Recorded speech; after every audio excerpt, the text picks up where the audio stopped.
Bumelta naman ng isang arsobispo kay Davao City Mayor Rodrigo Duterte laban sa paghahamon niya sa ilang opisyal ng simbahan.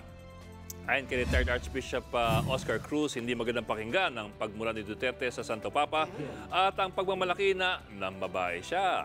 Nauna kasing binatigos ng CBCP si Duterte. Kasunod dito, hinamon ng alkalde si CBCP President Archbishop Soc Villegas ng debate at siniwalat na dati na siyang inabuso ng mga pari.